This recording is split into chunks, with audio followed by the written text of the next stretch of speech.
up the Khamtaya Baobing. Ukhrul COVID test shaga trada khanik sali positive chishat sambang haira. Manipur li Delta variant B1617 koho COVID nimau akuwi ayur sambang haira. All Hunpun Tang Association Vice President Lei Khamung Mashangvu Mawon Sakhai Tangkhul ahupvuna kakhnang phongshok haira. Lekhyang Thor Aju Ibao OKCHARPHI Ahum Chahong na Pamili Aju Ibao Maysay na Nangrumsa.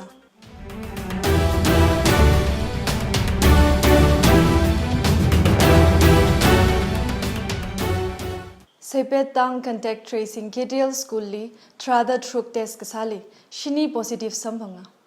Sepet Tang Contact Tracing Central School li Hangmadida Truk Test Kasali Positive Masambhang Manata Hanga. Town Hall Screening Center li mi hangphanga test kasali positive masam phangmana aya hamlekhong block A li COVID aina mi akha mawon sahira Manipur li Delta variant B1617 ko ho COVID mi mao akhuwe ayur samang hairata aya pau samphanga Delta variant hi COVID akhuwe na khawon virus ayura khana kala haugphok test sada Manipur wena samples mag Hyderabad li Jehovada test kasali trada jishat Delta variant chi zangsaya da hanga CM we press briefing li kahanga thi shurda hangda clay Delta variation hi Centers for Diseases Control and Prevention na concerned lekhangi variant akha sada theikhuya da hanga kala sample chungmai dala test samaman dalai da hanga akhoi Manipur da ta yam suddenly Shandorakpa Am Thuna positive machine Hankalapa community spreading Torpos, Karino Hadana Toguna Koina Kanna Tigalaga Akogi doctor Singa, expert Singa, Gomangila, Mayam Sinatana, Masigi, this Mapan the Thabun, Karama Makangi, Parent noise. Karma Makalgi Parent no, Sigi COVID Manipur Narishan. Sample Kul Thavani Kundugi Manum the Tarani Pan the Fangible results see a quay new variant of Fangi Manipur lay your possimasi Delta in Kami. New Delta variant. Mashi si Karlonganba Sandokanba Lainawi. Aduna masigi results test results lapo loina na chumba yamna thuna sandokan ba variant Delta variant si oiran bana mana morakanda government na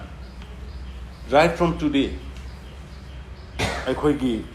home isolation da leiriba anabasing hidak makal khara koi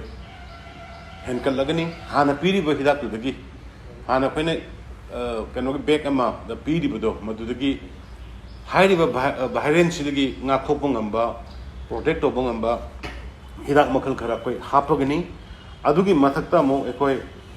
triple marks, Yum the Lena Lena. Home isolation the Lena Lena, patients in the season and about patient mum, the Koi triple marks, Kun Aduga, Ekoigi, hand sanitizer. Yum the labor the shoe home isolation and a control guy, Tom Labin and Labor, and surrounding a right lap of pocket of my do the Afonaba, Anaba Masana Undanaba, Anaba Masana Sin and Anaba, Adugumba, Makhangi, Port Karakwe, Nashidagi, Horgani, and the Mashigi Matang say in my Manipurium in a hygienic mission. Hojiksi, it is not time for politics. Please. Let us forget everything. Ngasi di ekoi misi bagi sangse pick kraba Manipur sida kun tranga tara humdoi siki level sida lady aduna akoi criticize yes akoi government ge soiba doctor ge soiba tabo me amna men khatna bata bani doctor da funeral ya ponde nurse da funeral ya ponde trainer ya ponde Karai the no Karino Pami, the more encouraged to go. Hyper. Ladybird, stop sing ladybird. Sound of the Yabamatamate. Let us stop politics. aduna akhoi hujik sidaida kamai to na praja si kangi da ge have problem sanga kanda hida vaccination je please vaccination je ngasi ju kana no anga ma ma si kanai de no police su oidam vaccination ka pas double ka pas adu to ya da to na santo ma pharaga sidi akhoi gi national disaster management ek ki makha yam so crime ni sidi internationally worldwide accept our report ama medicine ama madu manum sa de na hekta swaida mobile am para ga bakan santo go to go yam so crime ni I'll not spare it phare paratam bi gani praja dai na appeal tawning base life is precious sidraga loire na draga loire aduna please hidak se phajana uta kapthopiyo hidak se uta phajana kapthopiyo mayam hidak se uta hana ki kapi badu ki sang da phajana thogong da kapthopiyo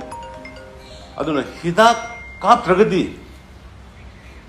hidak kap tabna matam orakan da sigi anu ba ikhoi gi test to da phangi ba new delta variant che masidi pat pat pat pat longnagan malaina ne haye sample kun tharga chalu bada simple tara ni panda masi oire ba manipur da ladies aduna hari ba posi dagi section na boina mukta khoi hana dagi amona section bata mask compulsory hand sanitizer SOP mayam punda ba hidak kap dragadi bus da kai da mayam rak tong basi ba da hidak kap dragadi isana khangna police na force honda ba mayam na force honda ba mayam marak da pun base hida isa je hida kapti di thok ta bagi chana bi ma koi isa da hogok ko phare government gi side gi di ai koi mayam gi phamung gi oiro oxygen gi oiro adagi hida ki oiro kari gi oiro watna bai koi phanar bu hona jari doctor sing gi masing hengkat tana man power hap tana khotna kan tawre aduna let us stop negative propaganda si koi talk si aduna koi punsi kan ba sigi pandemic si dagi ai koi miyam se kan na brom da hanong ta mai gon san minan si haidana ai mari le ba punamak ta ai khurmaga haijiri puno koi khurmjani COVID positive rate Merla kaina chungsangda khlei address sada Chief Minister N Biren Singh na COVID vaccine we makhamashung makapha maram niyawmida khlei pingli National Disaster Management Act 2005 we azingli sagla kaina action banra da hangmathin haira kala yarina vaccine kapser kafai kathong lushit haira The Indian Express we pao athishurda Russia li COVID-19 we vaccine Sputnik 5 shograda clay china hangda clay Delta variant maragaza khwai we wang booster shot sada shichin gabai khishograd lay da hanga COVID murder magagazali shichin gabai ayush ari shokhaira Thingnar hai na kashem ari COVID mild to moderate kakazaping wivang Ayush 64 kuho ari lai haira da aya Ministry of Ayush na phong haira Ministry of Ayush na Council of Scientific and Industrial Research na ngurum da Ayush 64 we kapagshi yang kafai multi center clinical trial li yang khai na da hanga akoina thengnari ba pandemic sigi anuba hidak ama hanai khoi Bharat की अतई state दी तौनखिब यावरे अदो अखोय मणिपुर दी मसी अहान बोयबा लगा ministry of AYUSH ना approve तौरबा ministry of AYUSH government of India ना approve तौरबा अदुगुंबा खुगी आयुष 64 है आयुष 64 है मसी हुजी मकी वना दी मसी अंगांग सिंगदा पिजबा यादरी एडल्ट सिंगी नि अदुगा नोंगमदा अखोगी टैबलेट अनि अदुदी होरेन अखोय डॉक्टर सिंगना पीबा मतमदा पेशेंट सिंगदा पीबा मतमदा मदुगी डिस्क्रिप्शन मयाम मदु यावरा अनि अदुना हाइबा हिदाक सिगी मसिगी प्रूफ सि माइल्ड ओइना मॉडरेट ओइना कोविड की नारकपा अदुगु लोइना एसिम्प्टोमेटिक ओइबसिंगदा टाइमली मसि चाहोरगदी मसिगी भाइरस सिदगी रिकवर तोबंगमी प्रोटेक्ट तोबंगमी हाइबदु प्रूफ तोर मदुंग गेदा मखोइना इवन क्लिनिक ट्रायल हाइदना सन्नबी मतुंगिना क्लिनिक ट्रायल गे तोर मतुंग दैदा पुथोकप हिदाकनी मसिगी हिदाक सिगी कानब अमना आयुर्वेदिक सिगी कानब अमना आयुष सिगी कानब अमना अखोइदा मसिगी साइड इफेक्ट लेते प्योरली ऑर्गेनिक नि हाइरो पोसी अखोइगी पाम्बी मरी दगी पुल्लगा साइंटिफिकली टेस्ट तौरगा प्रूफ तौरगा सेमबा दुगुंबा मखलगी हिदाकनी Phungyer Block Headman Organization we Chairman Leishi Khu we Aunga Queer Lungshim Angkangna Aya Phungyer COVID Committee li Wasam Bangda COVID Ngada Clay Maram li Kharjan Sarum Hira Jane Ang Soda Sailam Lak Aina Luba Ting Thrala John Mi Hira da Hanga All Hunpun Tang Association Vice President Kamung Mshangwa Maon Sakhai hi Tangkhul Ahupuna Kakhanang Phongshok Hira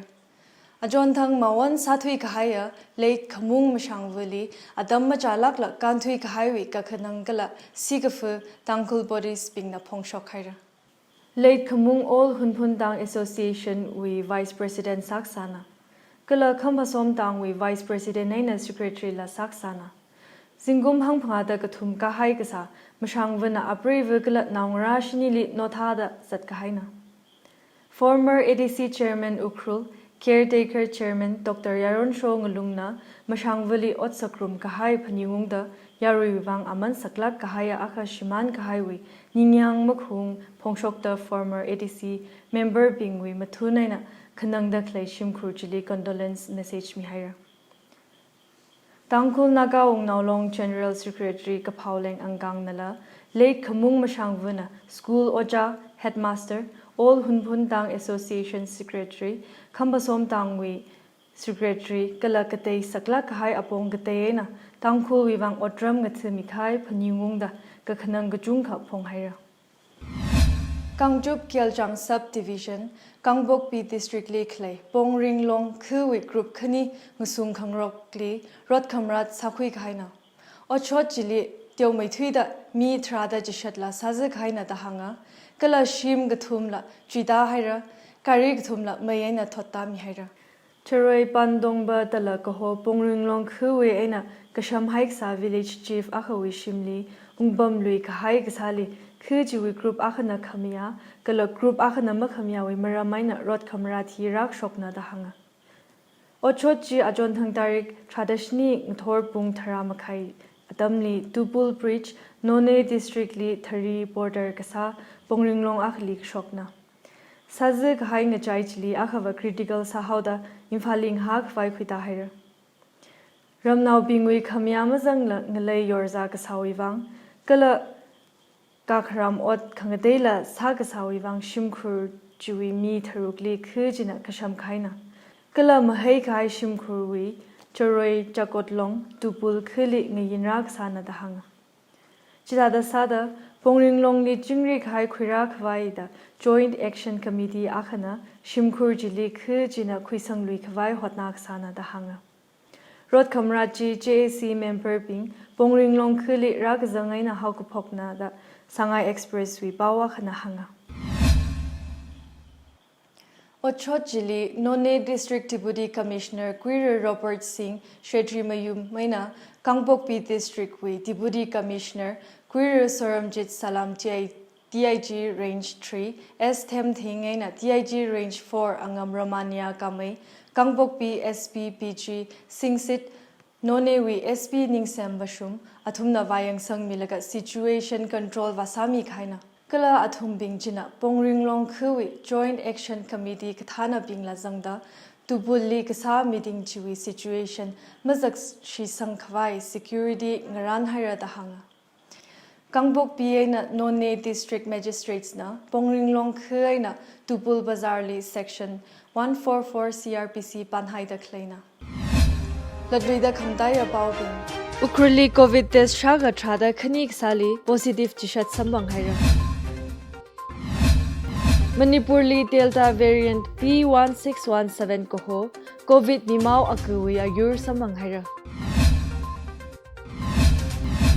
All Hunpun Tang Association Vice President Late Kamung Mashangwa Mawon Sakhai Tangkhul Ahupuna Kakhanang Phongshok haira Shirad Mikhai Janbang na Hui Khai Sai Korli Sai Khang Yai Zimi Chong Sarni